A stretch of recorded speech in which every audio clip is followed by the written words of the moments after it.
up in the sky. It's a bird. It's a plane. No, it's sheep in the studio. Hey guys, welcome back to my channel. Thank you guys so much for joining me here once again in my studio today. I'll be doing a little review and breakdown of the latest episode of Superman and Lois. So guys, I think we should just get right into it.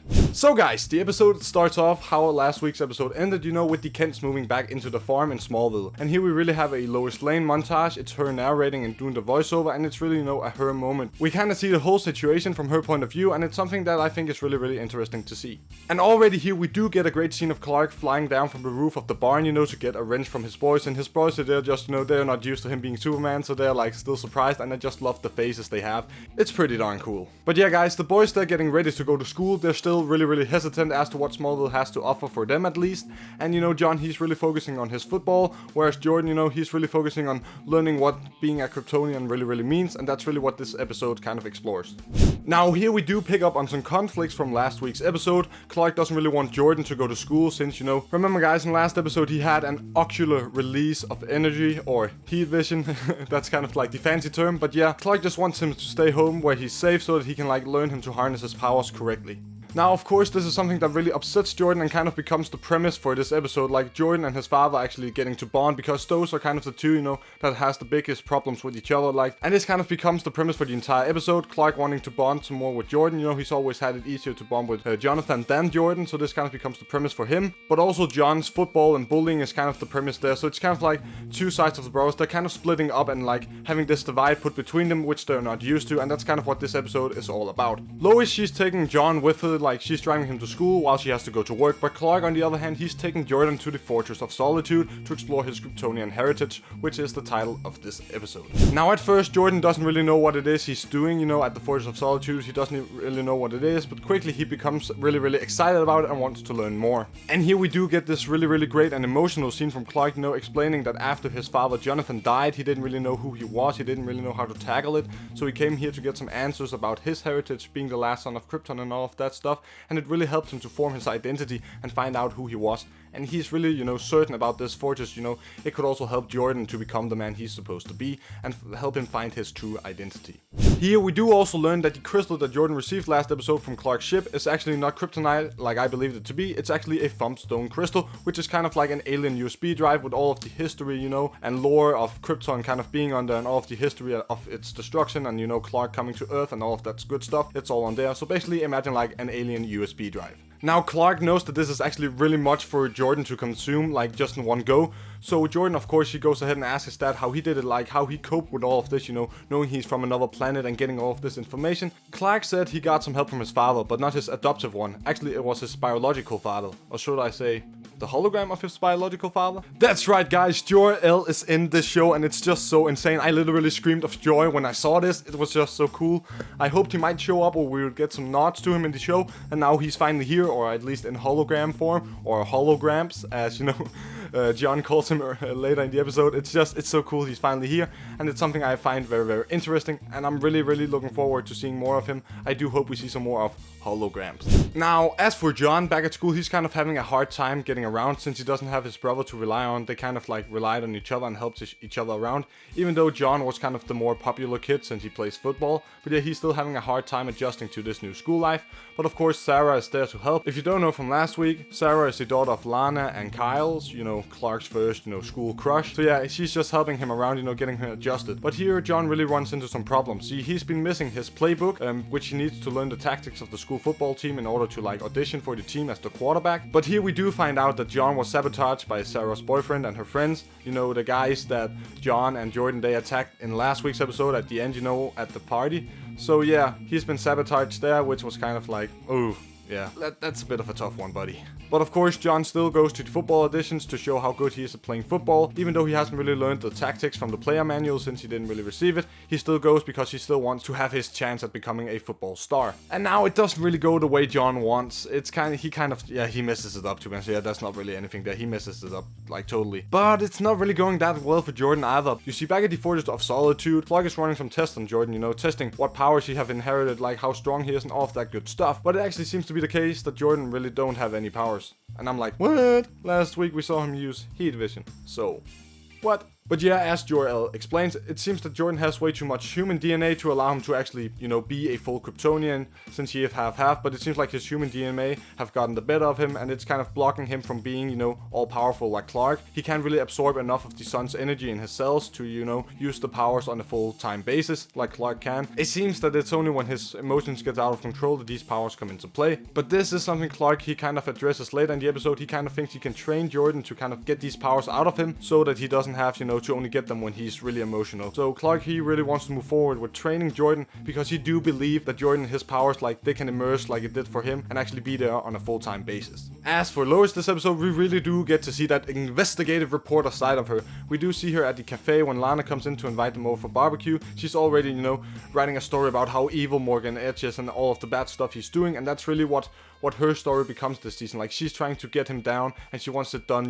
with her reportive abilities. This is also where Kyle spills the beans about a council meeting happening later tonight, which concerns Morgan Edge and his funding of the city. So Lois, she kind of wants to try and sneak into the place, which is something she does later that day. So yeah, as soon as Jordan and John are both home, from the Forge of Solitude in school, they kind of, drive off with their mother to this city council meeting, just to get some information behind Morgan Edge. And Clark, he just stays behind to talk with Lois's dad. And at the student council meeting, this is where Lois meets Chrissy Peppo or Beppo. I don't really know how to pronounce it. I'm sorry if I got that name wrong. But yeah, she kind of gets a new friend here, someone who's working with the Smallville Gazette, just a small newspaper, nothing big like the Daily Planet. But yeah, she's offering Lois, if she ever wants to, she can write something for the magazine because, she's kind of looking up to Lois. She's kind of she's just a role model. That's kind of what I'm trying to say here. But sadly, the two are interrupted when Morgan Edge enters the room and starts the meeting. And if you guys didn't know, Morgan Edge has actually been recast from the last time we saw him on Supergirl, where he was played by Adrian Pasdar. Now he's played by Adam Rayner in Superman and Lois. So yeah, if you guys didn't know, he has been recasted and we have seen him before in Supergirl, but this is kind of a new version. He doesn't really seem to remember all of the stuff that happened in Supergirl, or at least he hasn't really addressed anything related to it.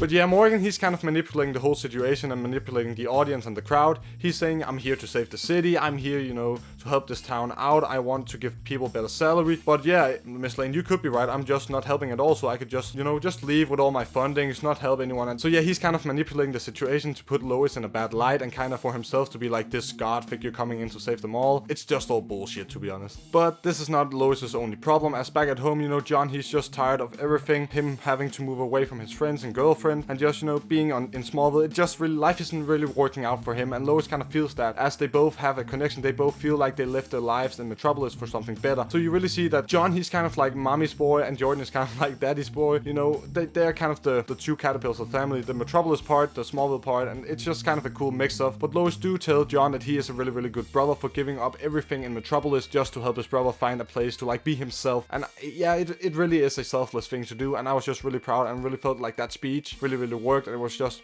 really emotional. But sadly, that speech doesn't stop John's frustrations from turning into an argument later with Jordan, as we see the two kind of get into an argument. When Jordan, he's just really sad about him not actually having Kryptonian powers and DNA, from the hologram telling him he's not really special, because he finally thought like he was special, like he had something extraordinary to do, he had a purpose. And John, he's just had enough in it. Why is Jordan always sad? Like, John doesn't really feel that he can be sad, like he's allowed to be sad, because Jordan is always filling up that space, and it's kind of toxic for him to be in. Also, he took all of the trash from, Jordan kissing Sarah. Like, it's him they're after. Like, all of the boys at school, they're bullying him because of that. So yeah, he's had enough.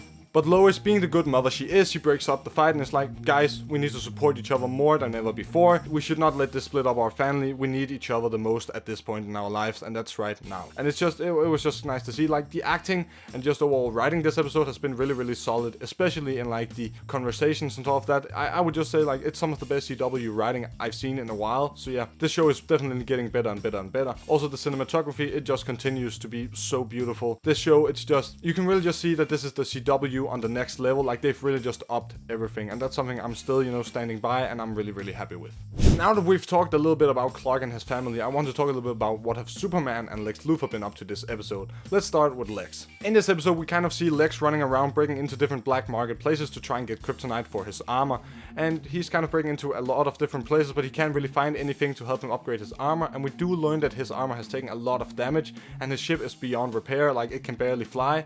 So he has a lot of trouble, finding the resources and materials to repair and upgrade everything. in his universe, him and Sam are actually close co-workers. You know, they've been working together to try and stop his evil Superman, and this is what we learn this episode when he's trying to break into the military base. So yeah, he's kind of having Sam Lane as a target, and he isn't really harming any of the soldiers. He's kind of just like blasting them away with his sonic waves. So that's kind of nice to see, because essentially Lex Luthor is a good guy in his planet, so it would make sense that he's not really killing anyone.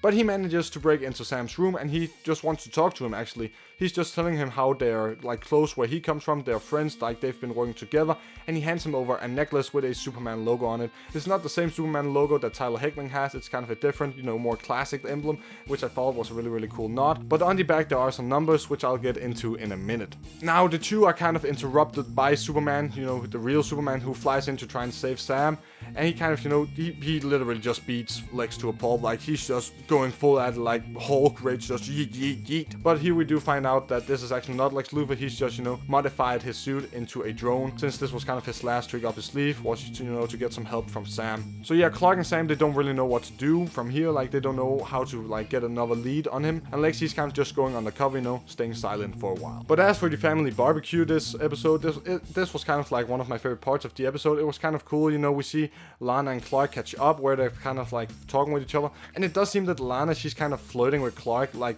really hard. It seems like she sees Clark as the one who got away, and she's not really happy with Kyle, but maybe she is. That's just the way I saw it, but I could be wrong. But yeah, it does seem she's a little bit flirty with Clark, which I guess you would be with your first flame. As for Jordan and John, they're kind of like just, you know, fooling around with Sarah, and Jordan is apologizing for kissing her, and they're just talking about the bullying thing and all of that, which Sarah kind of like, it hits Sarah hard, because it is her boyfriend and these are her friends, so like she's kind of split and goes out to grab some barbecue, where at the barbecue, you know, Lois is already debating with Kyle. There's just a lot of discussion and conflicts going on, and I kind of think that's what will, you know, dial down towards the end of the season. Like all of these conflicts will kind of like thin out, you know, and all of the knots will be untied and all of that. So that's something I'm really looking forward to see, and I'm just waiting for all of the walls to come down. But the episode kind of ends off with a montage of the different characters, what they're doing, what they're occupied with. John, he's trying to get back into football. He's still auditioning, you know, he's still playing, he's still practicing. Whereas Jordan, you know, he's allowed back into school by Clark, and he's going to school, hanging around with Sarah and kind of connecting with her,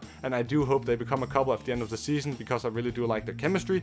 And as for Lois, she has the most like interesting arc this episode, because earlier in this episode, after the incident at the city council, she writes an article about Morgan Edge, where she's kind of putting him in a bad light, and, you know, just expressing how she sees him, which Morgan, since he is the new owner of the Daily Planet, he kind of fully changes, and this has never happened to Lois before. She has never had one of her articles being rewritten, so she's kind of pissed off. But yeah, she kind of just goes in the most badass way, just leaves a letter being like, this is the best thing I've ever written, and it just says I quit in the letter, and like it's just such a cool and badass and just cold way to quit your job, and I just thought that was cool. But as we got a setup earlier this episode for the Smallville Gazette, that is where Lois goes to get a job. You know, she's working with Chrissy, which is something like she highly enjoys. But highly the best and most like awesome thing we got in this montage was the end bit with Sam and Lex Luthor. So let me just start off with Sam. So Sam is kind of looking at the necklace he got from, you know, Lex Luthor, and on the back it has some numbers which says 7734, which is a nod to Project 7734 from the comics, which is kind of Sam's project he creates to protect Earth from, you know, alien invasions and alien threats. And who is this like project funded by? It's funded of course by Lex Luthor, and the two become close allies, you know, to stop alien invasions from happening on Earth, and, you know, to stop threats like Superman, General Zod, and Brainiac from entering and causing a lot of damage. So it's kind of a cool nod to that, and that's kind of what we see later in the episode with Lex Luthor's flashback here in the end of the montage. It's kind of like those two were working close together on defending the Earth against Superman, and I just love that. Like you could really see how it tortured Lex. He has some serious PTSD from it, and I just love this flashback clip of Tyler Hoechlin in the black Superman suit, and this is the same suit he wore in Crisis. You can see it on the cape, the way it connects. So it is kind of the old design. It's not a black version of the new suit, which, you know, I'm kind of okay with, because it shows suit variety across the universes, and I kind of do like that. But yeah, he's just going full Homeland on the army. I was like,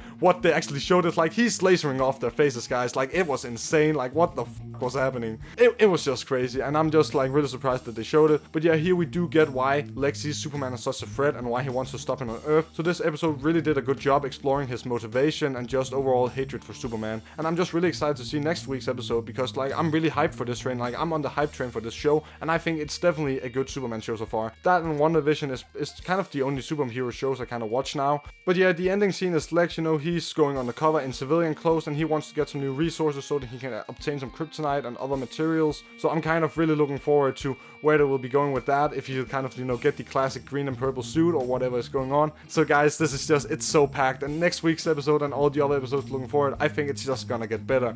So stay on the hype train along with me, because I think Superman and Lois will be one of the best superhero shows we've gotten in a while. So yeah guys, with that said, I guess that's a wrap. Thank you guys so much for watching this video. I really hope you enjoyed it, and if you did like it, make sure to press that big thumbs up button, as I am a new channel here on YouTube who wants to start growing, and I really do want to invite you along with me on my YouTube journey. And if you want to join me on my YouTube journey, make sure to press subscribe and hit that notification bell, as I upload new videos almost daily. So yeah guys, there's always some fresh new content for you guys to enjoy. So yeah guys, just remember to stay safe out there and have a good one. Goodbye.